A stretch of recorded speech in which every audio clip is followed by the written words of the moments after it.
Assalamualaikum warahmatullahi wabarakatuh.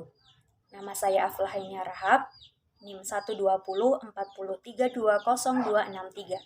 Saya dari kelas Public Relation 3. Adapun tujuan saya membuat video ini adalah untuk melengkapi tugas UAS Komunikasi Persuasif atas dosen pembimbing yaitu Bapak Hayatullah Kurniadi.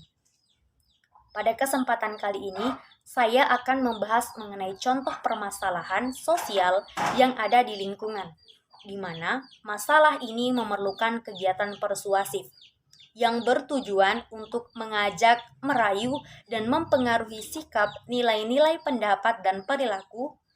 Sasaran yang dijadikan persuade, di mana masalah sosial yang saya ambil adalah anak remaja yang putus sekolah. Langsung saja ke latar belakang masalah.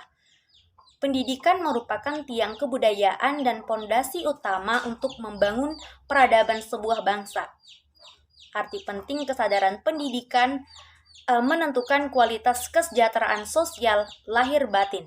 Masa depan, pendidikan memiliki peranan strategi menyiapkan generasi berkualitas untuk kepentingan masa depan. Pentingnya tingkat dan kesadaran akan pentingnya pendidikan di Indonesia merupakan pekerjaan rumah yang tidak mudah bagi pemerintah guna memajukan tingkat pendidikan di Indonesia. Kemudian, semakin menurunnya tingkat pendidikan di Indonesia, salah satu faktor yang dapat menjadi tolak ukur rendahnya angka pendidikan di Indonesia adalah anak bahkan orang tua untuk melanjutkan pendidikan ke jenjang pendidikan yang lebih tinggi masih sangat kurang. Angka putus sekolah mencerminkan anak-anak usia sekolah yang tidak bersekolah lagi ataupun tidak menamatkan suatu jenjang pendidikan tertentu.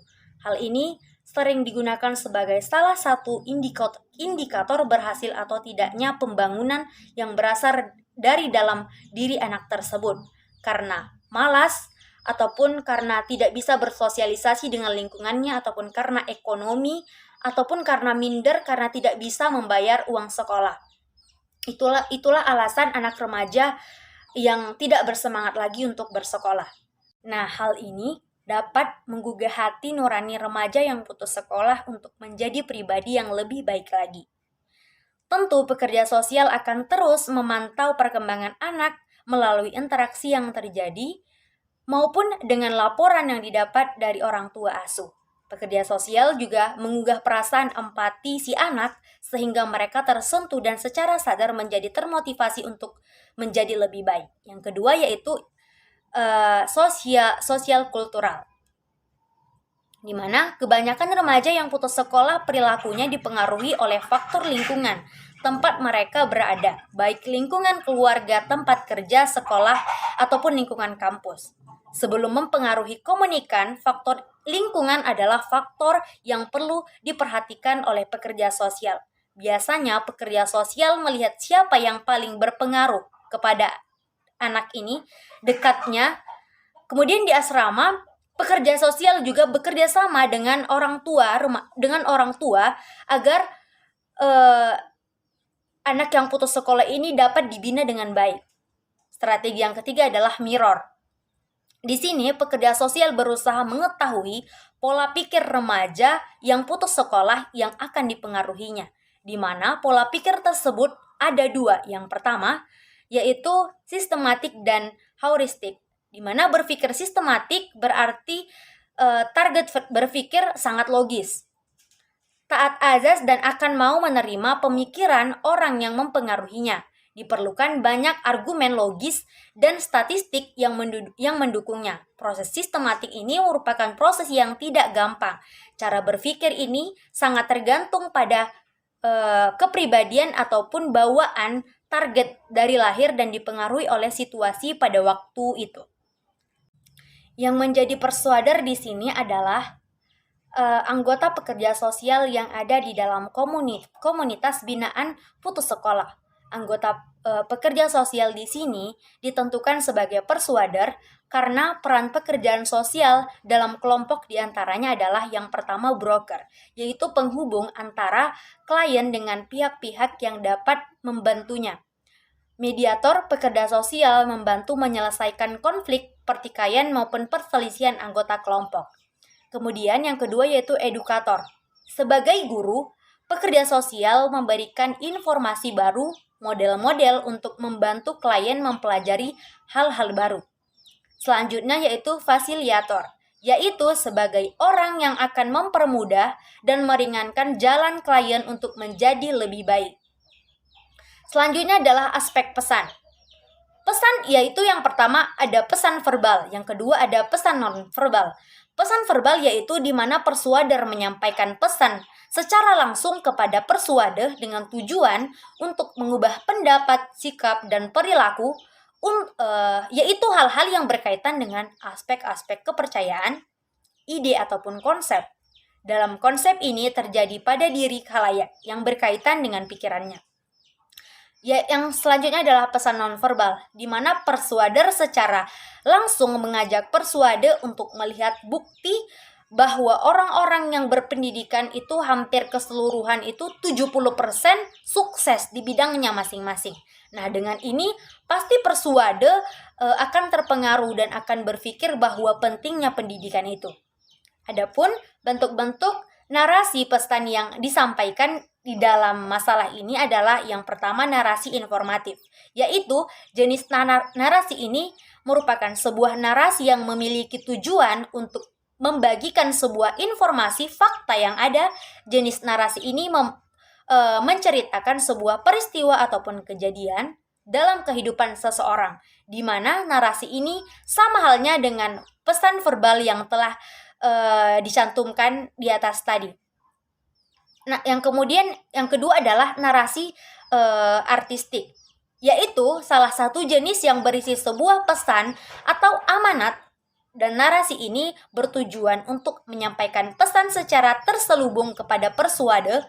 Narasi ini ditulis menggunakan bahasa yang logis dan berdasarkan fakta. Narasi ini juga sama halnya dengan pesan nonverbal yang telah kita bahas di atas tadi.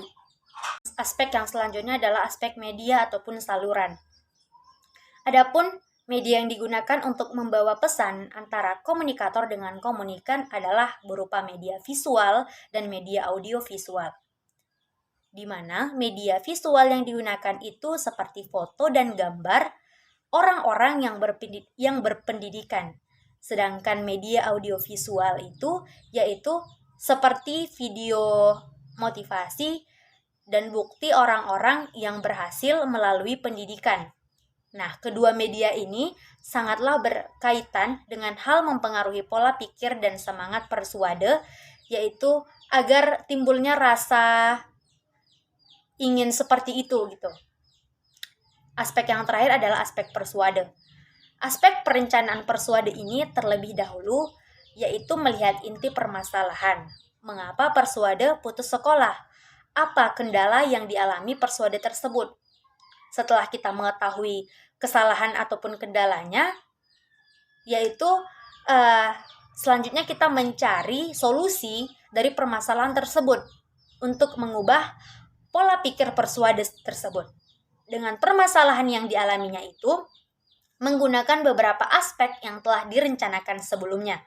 Adapun aspeknya yaitu seperti narasi pesan yang meliputi narasi informatif, di mana narasi yang memiliki tujuan membagikan fakta atau informasi yang ada ataupun jenis narasi media visual yang direncanakan.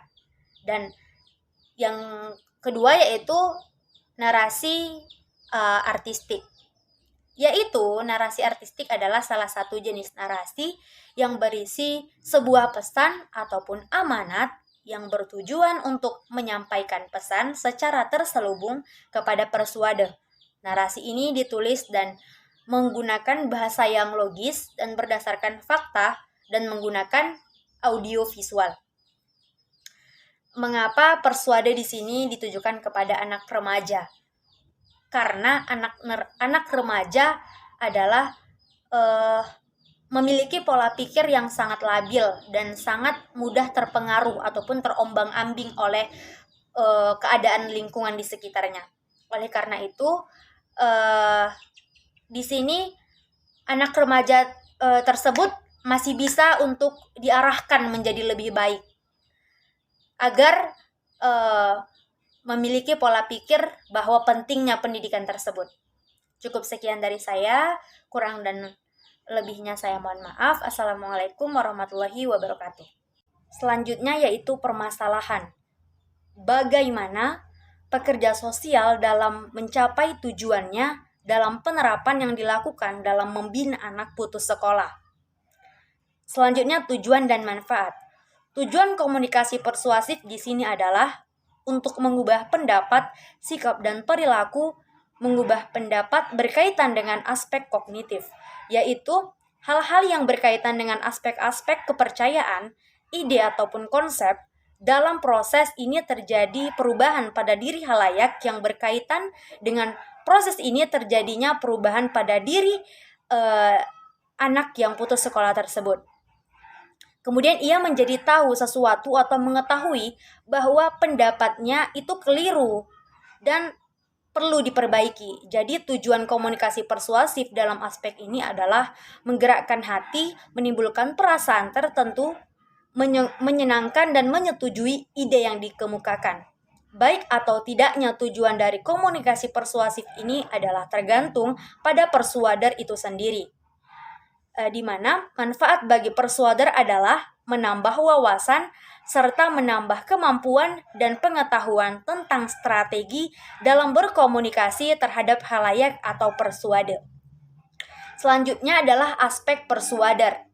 Aspek persuader yang dipakai adalah dengan menggunakan strategi komunikasi. Yang pertama, psikodinamika, di mana psikodinamika yaitu pekerja sosial yang merupakan persuasif dengan menyentuh perasaan atau memainkan emosional klien dengan cara menyentuh perasaan para remaja yang putus sekolah dengan mengingatkan mereka kepada orang tua mereka dengan mengajukan pertanyaan. Misalnya, kamu sayang nggak dengan kedua orang tua kamu?